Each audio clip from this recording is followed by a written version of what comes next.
tree there. I always like to see black rhinos out on these reserves because that means they're being protected.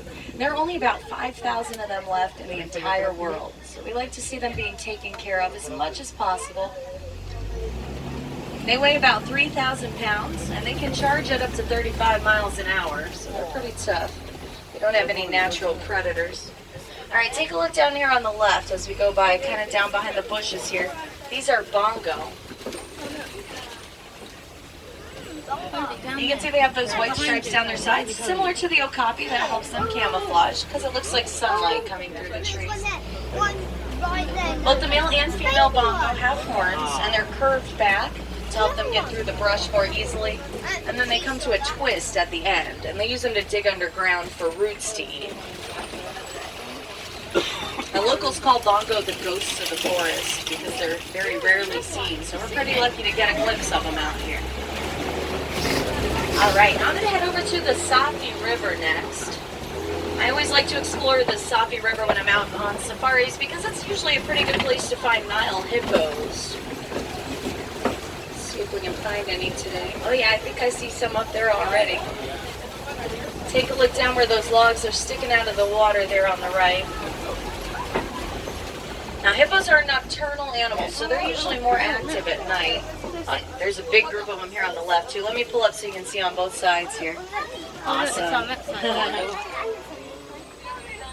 A group of hippos is called a bloat. They usually don't swim to get across the river. They can swim, but they prefer to walk along the bottom. It's a little bit easier for them. And they can hold their breath for up to 8 minutes at a time to help with that. Like I said, they're nocturnal, so usually during the day they'll stay submerged like that and then go out in the evening to find food. And they are herbivores, so they eat plants. Now these big white birds here on the left are pink-backed pelicans. They have a slight pink coloration under their feathers, and it gets a lot brighter during mating season. Now they're very social birds too. They live in big communities of sometimes up to 1,000, and then they'll pair off into male and female couples within those communities. Awesome. Keep looking to the left as we go across the bridge. Yeah, those are Nile crocodiles. Nile crocodiles can grow 16 to 20 feet long and weigh up to 500 pounds. And just to give you a little perspective, they grow about as long as a giraffe is tall. So they can get pretty big. And you probably notice most of them are laying very still out there, not moving a whole lot. That's because they're cold-blooded. So they have to regulate their body temperature. And while they're doing that, they don't talk there. They get that look because they're leafless for most of the year. And they're very well adapted to their environment. They can store about 9 months worth of water in their trunks in case of drought. And they've been known to live for up to 2,000 years out here. Now locals have nicknamed the baobab tree the Tree of Life. Recognizable animals like giraffes, elephants, zebras. So have those cameras ready. I think I already see some giraffes out in the distance there. Now from the overlook you can get a good look at how wide open the savanna is compared to the forests and rivers we went through before. A lot of the animals that live out here are very large, like giraffes and elephants, but the smaller ones usually hang out in big groups as well. Alright, over here on the right, kind of in the corner back there, the grayish colored animals are white-bearded wildebeest, and those very small antelope are called springbok. Now white-bearded wildebeest are also called gnu, G-N-U, and about 1.5 million of them will migrate across the savanna every year, 500 to 1,000 miles at a time. When they're not migrating, they hang out in family groups, but even those groups are sometimes up to 1,000 in number.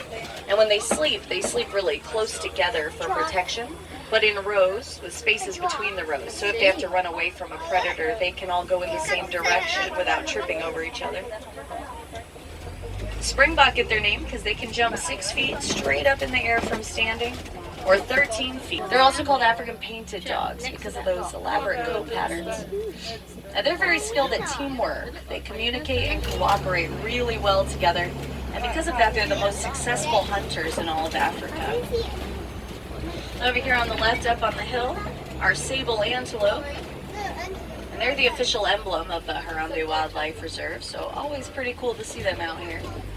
They have long curved horns that they use for protection from predators and for sparring during mating and dominance rituals.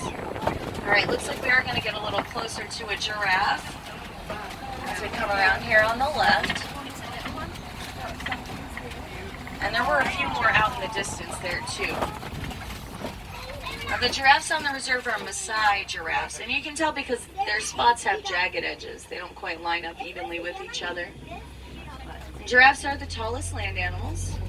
They grow 18 to 20 feet tall as adults. They're already about 6 feet. Their tongues are up and exposed to the sun. Alright, yeah, looks like quite a few of them up ahead there. And get another look at those white-bearded wildebeest on the right as well.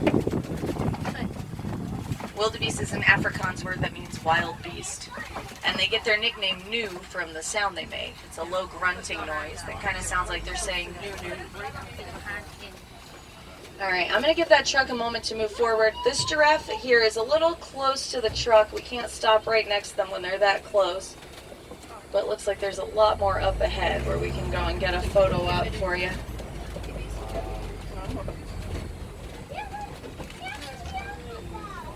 Alright, beautiful. A group of giraffes is called a tower. And my favorite thing about giraffes is that they only sleep about 30 minutes a day. And not even all at the same time. They'll take lots of quick power naps all throughout the day. Usually still while standing up, just in case they have to be on the run from predators. You really only ever see a giraffe sitting or laying down if they feel completely safe, because that's the only time they're ever really vulnerable. And you can see there's... I'm going to hold up briefly so you guys can take a quick look. But then also look over on the left as we go by, just kind of walking around up on the tree, up by the trees there are some monkeys. Those are mandrills. And mandrills are the largest monkeys in the world. And the males are quite a bit bigger than the females. Males can grow to be up to 100 pounds. Females usually only get up to around 30 pounds or so. And they have those red and blue faces, and on the males, the brighter the colors, the more dominant he is in their group. Now, African elephants live in matriarchal herds made up of a female and